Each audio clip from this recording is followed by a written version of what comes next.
Rahayu Sagung Dumadi, jumpa lagi dengan Taya Sambung Oyot. Sekarang ini masih berada di Dusun Tugu, Desa Mergowati, Kecamatan Kedu, Kabupaten Temanggung, Jawa Tengah. Di sini saya akan menjelaskan mengenai makam Batik Madrim. Secara tegas saya menyatakan ini bukan makam Batik Madrim. Ini adalah makam hoak. Literasi saya yaitu keadaan gunung yang ada di sini. Di sini adalah Gunung Tunggal, Gunung Ijen, Gunung Lanang, gunung yang berdiri sendiri. Nah, ini seperti ini. Nah, di bawah gunung ini, di bawah yang namanya makam Batik Madrim adalah pemakaman umum. Jadi di sini dulunya ini adalah Gunung Tunggal, yaitu yang digunakan untuk sejenis punden berundak. Jadi sebuah tempat yang digunakan untuk menyembah terhadap Tuhan Yang Maha Esa oleh leluhur bangsa kita yang tanpa bangunan, itu biasanya di tempat Gunung Tunggal atau Gunung Ijen, gunung yang berdiri sendiri. Jadi saya nyatakan di sini tidak ada makam. Lokasi ini tidak ada makam. Ini dulunya adalah sebuah punden berundak. Terus entah kenapa prosesnya terus dibuat makam. Dan mengenai Batik Madrim itu harus ada literasi, data-data yang akurat, yang valid, yang bisa dipertanggungjawabkan secara ilmiah, bukan secara gaib, klenik, mitos dan lain sebagainya. Itu adalah sebuah pembodohan.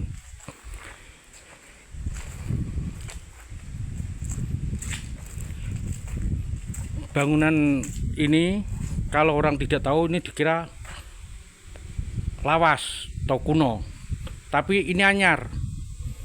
Ini karya orang tahun 1900-an baru. Jadi tidak ada makam kuno yang ada di sini. Lagi pula era Batik Madrim itu era Kediri, Joyoboyo. Jadi tidak berupa makam. Makam adalah budaya bangsa Arab. Budaya bangsa Jawa tidak ada makam. Yang ada punden, kubur Abu Layon. Itu di bawah digunakan untuk kuburan umum oleh warga. Ini gunung berdiri sendiri. Makanya dinamai Gunung Ijen, Gunung Tunggal atau Gunung Lanang, yang identik selalu digunakan untuk menyembah terhadap Tuhan Yang Maha Esa oleh leluhur kita. Maka lazimnya atau tenarnya itu dinamai punden berundak. Jadi secara tegas saya nyatakan ini bukan makam, tapi ini adalah punden berundak, punden peninggalan leluhur bangsa kita sendiri, pribumi Jawa Nusantara. Mengenai nama Batik Madrim, saya pun tidak berani mengatakan sebelum ada data-data, bukti-bukti secara ilmiah yang dari primer maupun sekunder. Ono watu sing tengahe ono bulungan. Mana? Tapi sebelah kiri nih.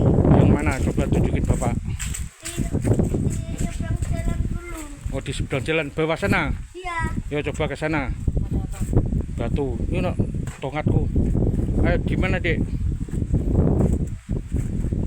Kelihatan di sini. Ya nyoba kayak apa? Siapa tahu watu lumpang. Kalau betul itu ada watu lumpang, berarti ya nyoba saya didelok saya. Tapi memang itu batu lumpang itu fungsinya ganda, sebagai penanda tanah sima, juga sebagai tempat untuk menumbuk biji-bijian atau daun-daunan sebagai pengganti sabun zaman sekarang.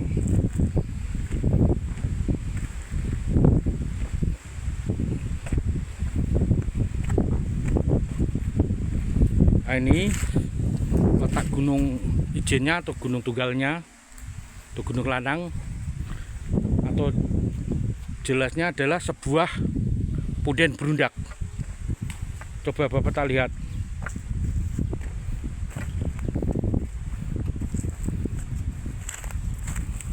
Bolong seperti ini ya.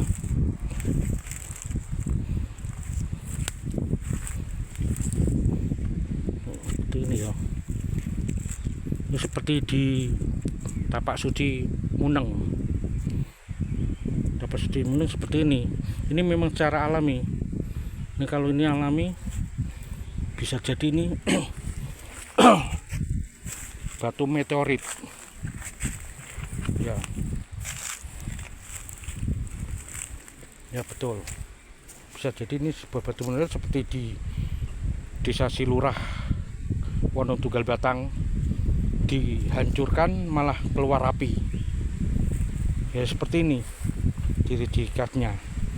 Di tapak suci Muneng di Sendang Kuarsan juga ada seperti ini.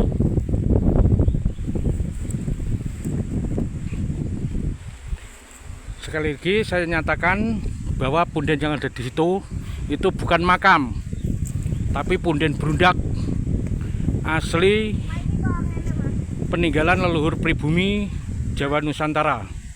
Tidak ada makam. Makam adalah budaya Arab dan punden adalah budaya pribumi. Jadi yang jelas di situ dulunya sebagai tempat untuk menambah terhadap budaya Indonesia, yang tenar disebut sebagai punden berundak. Mengenai adanya bulayon dan sebagainya itu perlu penelitian, apalagi mengenai nama Patih Batik Madrim di era Kediri Joyoboyo. Saya akhiri liputan saya ini, semoga bermanfaat, menambah rasa bakti kita terhadap leluhur bangsa sendiri, menumbuh kembangkan rasa cinta tanah air dan bangsa. Indonesia Jaya, Pancasila Abadi, Bhinneka Tunggal Ika, Bela Bangsa. Saya Sambung Uyat mengucapkan salam budaya Rahayu Sagung Dumadi.